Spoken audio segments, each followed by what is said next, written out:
What's going on, guys? Welcome back to Weekly GCap, the only source you'll ever need to catch up on all the gaming news from the last week. And as always, if there's only a few stories that you're interested in, feel free to use the chapters down in the description or just kind of scroll through there in the time bar and they should show up there. But before we get into this, I also just kind of wanted to give you guys a bit of a heads up. Today's episode is going to be very brief. I'm just going to kind of be reading the news based off of the notes that I have and not much else. For those that don't know, I've been recovering from an eating disorder for the last couple months, and unfortunately my body is undergoing a lot of repairs right now, so I'm very tired. I don't have a lot of energy and I just kind of need to get back to bed, so I'm gonna be going through this, reading the news as efficiently as I can and just kind of leaving it there. Hopefully I'll be feeling better by next week's episode so we can go a bit more in depth, but we still have some exciting stuff to cover, so hopefully you guys enjoy the news nonetheless. First things first, let's go ahead and go over all the major game releases from the last week as always. So on April 3rd we had the PC version of The Last of Us Part 2 Remastered. On April 1st, aka April Fool's Day, which is probably a questionable day to release a game or any gaming news period, we had Koira and Nif Nif. And then March 31st, we had Post Trauma. And unfortunately, that was actually all the releases we had this week. Next up, some new games were announced to be coming to Xbox Game Pass. So we have Borderlands 3 Ultimate Edition available now. All You Need Is Help available now with Game Pass Standard. Still Waste the Deep available now with Game Pass Standard. Wargroove 2, say it with me, now available with Game Pass Standard. Or I'm sorry, I said Wargroove, I meant Wargroove 2. Diablo 3 Reaper of Souls Ultimate Evil Edition coming April 8th. South of Midnight coming April 8th, and this will be a day one release. Commando's Origins coming April 9th, and this will also be a day one release. Blueprints coming April 10th, this is also a day one release. And then Hunt Showdown 1896 for PC coming April 15th. And then they have a thing at the bottom that says, in case you missed it, EA Sports College Football 25 is available now. Next up, just something I wanted to highlight quick is the fact that Splinter Cell Chaos Theory is officially 20 years old, man. This game released March 29th, 2005, and I cannot believe that this game is 20 years old already. You have no idea how old that makes me feel, man. Next up, we finally got a release date for the Legend of Zelda live-action movie, and it's kind of surprising, right? So they announced it'll be coming out March 26, 2027, and it always just boggles my mind how these movie companies are able to nail down such precise release dates years in advance, whereas when it comes to video games, it just doesn't happen. And even though they're two very different mediums with a lot more, I could say, that could probably go wrong when it comes to video games compared to movies, because with video games, you break one line of code, and depending on how important it was, it could break literally the entire game, you know what I mean? So, I don't know, I just thought that was always interesting. But then again, when it comes to movies, I feel like they're probably more forgiving and they have a wider window of like, okay, we have this movie completed, now it's just gonna sit on a shelf for like a year or two until we're ready to push it out and do all the marketing and such. I don't know, but regardless, March 26, 2027, we'll get the live-action Zelda movie. Next up, Eidos Montreal is facing layoffs. This coming from GamesIndustry.biz. Quote, Eidos Montreal has laid off 75 members of staff. The company said that, quote, as one of its mandates is coming to an end, it had to let go up to 75 valuable members, adding, it is not a reflection of their dedication or skills, but unfortunately, we don't have the capacity to entirely reallocate them to our other ongoing projects and services. These very talented, highly experienced experts are going to enter the employment market, and we are going to support them throughout this transition, the statement added. Eidos Montreal stays committed to delivering its other projects currently in development, end quote. So unfortunately, this is just another in the string of layoffs that has been going on in the industry over the course of the last couple of years. And there is probably another mass wave of layoffs coming off soon, related to another story that occurred this week with Ubisoft and Tencent, which we'll get to then. But regardless, 75 people being laid off. Compared to some, studios, it may not sound like that big of a number, but regardless, a person is a person, and 75 people is still a lot to be laid off all at once. So I wish them nothing but the best, sending many prayers and love their way, and hopefully they can find new and sustainable work here soon. Next up, it's no secret that Ubisoft has been struggling a little bit lately when it comes to financials, and now we are seeing the repercussions of that as Ubisoft and Tencent, have now formed a new subsidiary. This coming from GamesIndustry.biz. Quote, Ubisoft has accelerated its transformation by developing a new operating model and subsidiary following a $1.25 billion cash injection from Chinese megacorp Tencent. This subsidiary is based upon its Assassin's Creed, Far Cry, and Tom Clancy's Rainbow Six brands, arguably the developer/publisher's tentpole franchises. Through a formal and competitive process, Ubisoft selected Tencent to invest a minority stake of 1.16 billion euros, I think that is, aka 1.25 billion US dollars, to focus on expanding those games' truly evergreen and multi-platform ecosystems. Though the new subsidiary will be headquartered in France and 100% owned by Ubisoft, apparently.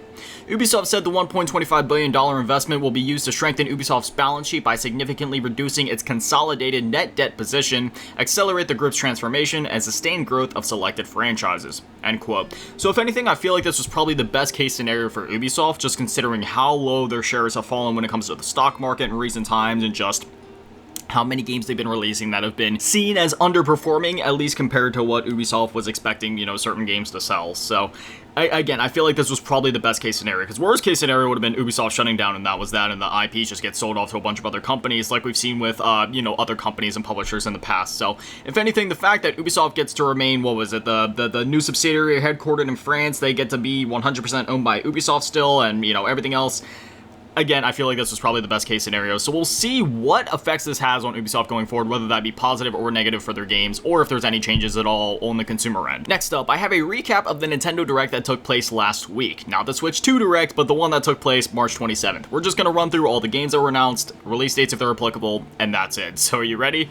Strap in, we're about to list off a lot of stuff. Okay.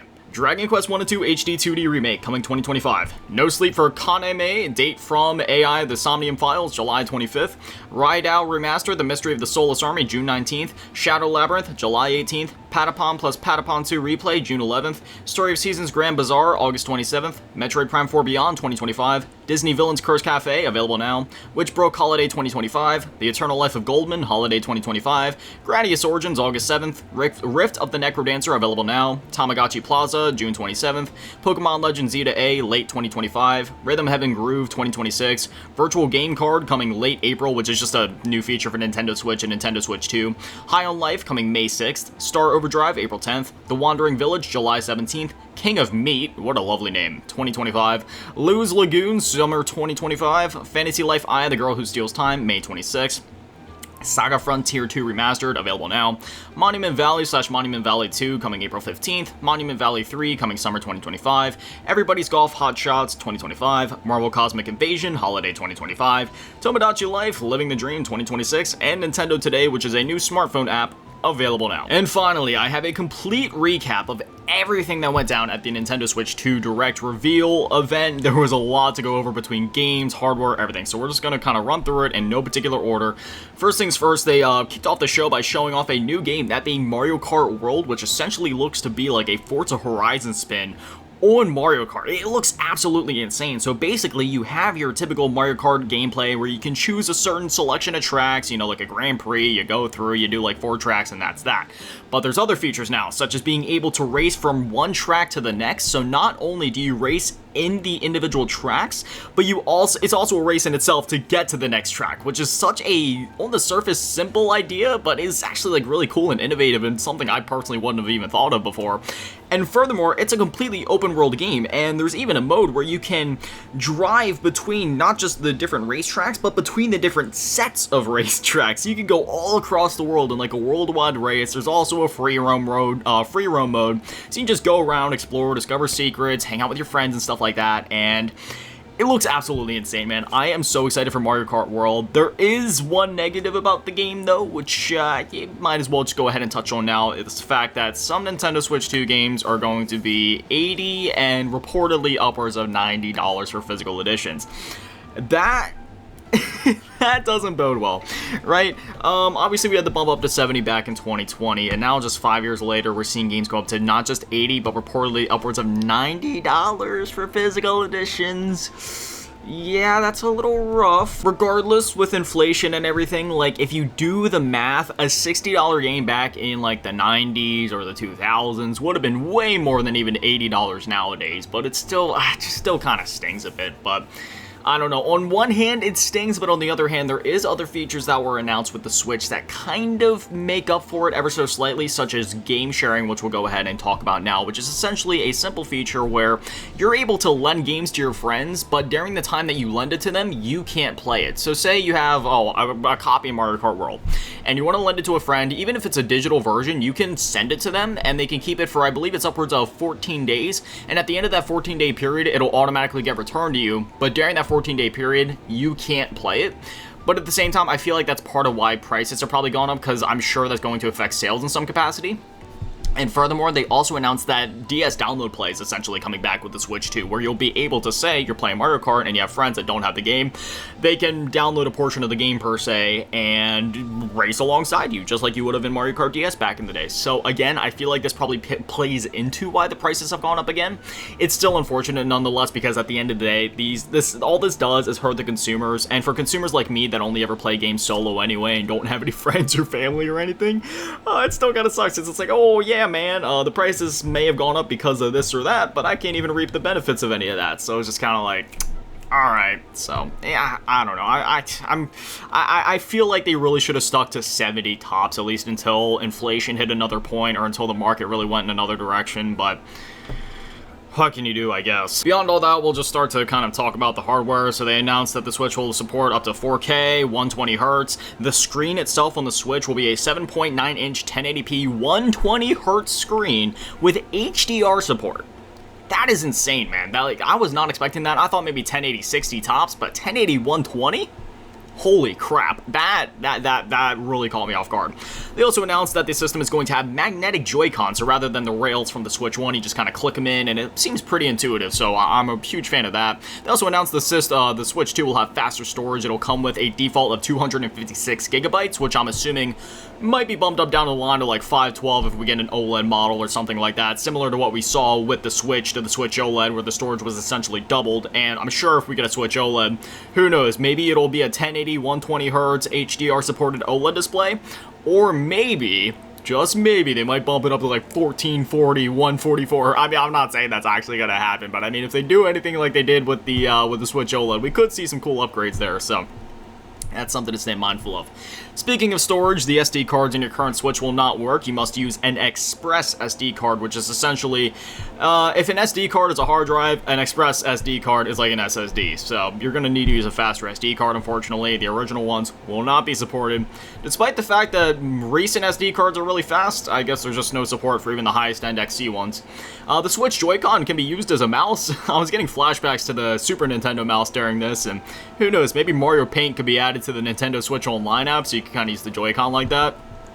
I think that'd be pretty cool. It can also be combined with the left Joy-Con for full mouse control, sort of like in Metroid Prime. They showed it off, like Metroid Prime 4. You can aim with the right Joy-Con, use it as a mouse, but use the left Joy-Con to move around, so that looks pretty cool. They also announced, and we already knew this, that the Switch 2 will be backwards compatible with most of the Switch 1 library, barring a few games with compatibility issues, very similarly to the PlayStation 5 to the PS4, for example, where it's like a 95% conversion rate, but there's like a few percentage of games that might not work as intended, but should still work nonetheless, so stay mindful of that. They also announced Switch 2 enhanced games, which are basically what you would expect: higher resolutions, higher frame rates. However, unfortunately, these will not be free upgrades, and in the case of some games, for example, if you just buy the Switch 2 edition of Breath of the Wild outright, it's going to be $70. Or if you buy the upgrade pack, it's going to be about $20, it's seeming like. I've said it before, I don't care about resolutions or frame rates, right? I played like GoldenEye and Perfect Dark split screen back in the day, where you're moving at like single digits, or like basically any other like PS1 split screen game, right? Like, I don't care about like resolutions or frame rates or anything like that, as long as the game's like running stable, and you know, I mean, even it doesn't even have to be stable. As long as I'm playing a video game, I'm happy. So honestly, I mean, like, at some point I'll shell out the money for these Switch 2 enhanced editions, but I don't think I'm going to be doing it right off the bat. I'm probably going to wait a little bit, if I'm going to be honest, because there is a lot of these Switch 2 enhanced games coming out all at once. They also announced that there will be a new C button for the Joy-Con, which the C just kind of stands for, like, chat, because it's a voice chat button. You click it, and it brings up a menu where you can activate voice chat, and there's also going to be an official Nintendo Switch camera, which you can use in tandem with that. So it's going to sort of be like the Nintendo Switch 2's version of Discord. You can even share your gameplay with other people and see, like, you can have up to 4 people in a party, right? And everybody can share their screen, so you can see 4 different people's perspectives all at once, and you can even do this while playing different games. So if one person's on an NSO app, one person's on Mario Kart, one person's on Donkey Kong, it doesn't matter. You can see all their screens, you can all talk, or if you don't want to see all their screens, you can just full screen your screen and just kind of talk to them in the background as you would otherwise. There's a lot of customizability there, a lot of options there. Really cool feature. Glad they're adding native support for that to the system. Unfortunately, it will be locked behind Nintendo Switch Online, which, I mean, that makes sense. But they're actually going to be running a trial period until the end of May, I think there's either March or May in 2026, where everybody can try it for free, regardless of subscription. So That's awesome. Outside of that, they also announced that the console is going to cost $449.99 for the base edition, but for $50 more for $499.99 USD, you'll be able to get an edition with the Switch that comes with a digital version, rolls eyes, of Mario Kart World. So rather than spending $80 for the game, you could just spend an extra $50 and get it that way, but you are only getting a digital copy, so that's kind of They also announced that the Switch 2 cartridges are going to have faster reading speeds, which are really nice, just to help you load into the games faster. There was some misinformation going around that every Switch cartridge is just going to act as like a license of sorts to where it calls to the server to allow you to download a game. That is not the case. That is not true. It's just game journalists and YouTubers trying to clickbait you into getting mad. That is not the case at all. That is only a small selection of games, and there's still going to be plenty of games that actually read the data and have the data on the cartridge, and that is why they expanded the storage capacity for Switch 2 cartridges. Why would they have done that if they only needed a 10 megabyte license? However, that there will still be some games that are only like a license on the cartridge. So I would recommend following Does It Play on X, formerly Twitter. They do great coverage of what games require downloads to play, what games are all there on the disc, what games require updates to run. I highly recommend following them. I've been following them for a while, and yeah, this isn't like a sponsored segment or anything like that. Like, they didn't pay me to say this. They don't even know me. But seriously, they do great coverage, so I highly recommend checking out their page because they're always on top of this anytime new games are releasing. And even for older games, they go back and check out games from previous generations just to see, like, okay, how's this running? Does it require this or that? So definitely give them a follow. Anyway, they also announced that GameCube games will be coming to Nintendo Switch Online and will run at higher resolutions and graphic settings. They showed off games like Mario Sunshine, Smash, Zelda, Chibi Robo, Luigi's Mansion, like the list goes on and on. So man, that was one of those moments that genuinely made me tear up and also made my jaw drop, because even though I'm a game collector and I have multiple ways to play GameCube games, whether that be the GameCube, the Wii, or my modded Wii U, or, just even other emulators, it's just cool because, there's a whole generation of kids that maybe hasn't heard of the GameCube, hasn't heard of these games, played these games before, hasn't had a way to play these games, or even just, maybe even older folks that missed these games somehow. Maybe they didn't have enough money for a GameCube back in the day. Now they'll be able to experience these games, and I'm so jealous for them because they'll be able to experience these amazing games for the first time. So that made me really happy to see. I'm assuming with that might mean that the expansion pack price is going up, though they didn't confirm that, so we'll see what happens when the Switch releases. Hopefully it stays the same. Otherwise, I might end up topping off my expansion pack subscription per se before the Switch 2 releases. Anyway, they also showed off a ton of third-party games, but we'll get to that in a minute because there's a whole list.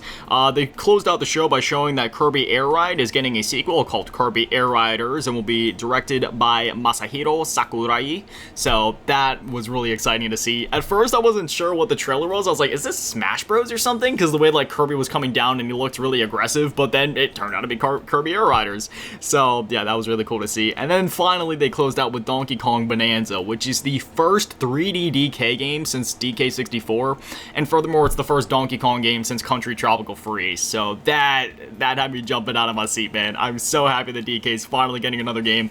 I've talked about it on my main channel, on this channel, non-stop of how much I want DK to get another game, and it looks absolutely insane, man. There's like so much destruction in the game. DK's new art style looks really cool, and I'm all here for it.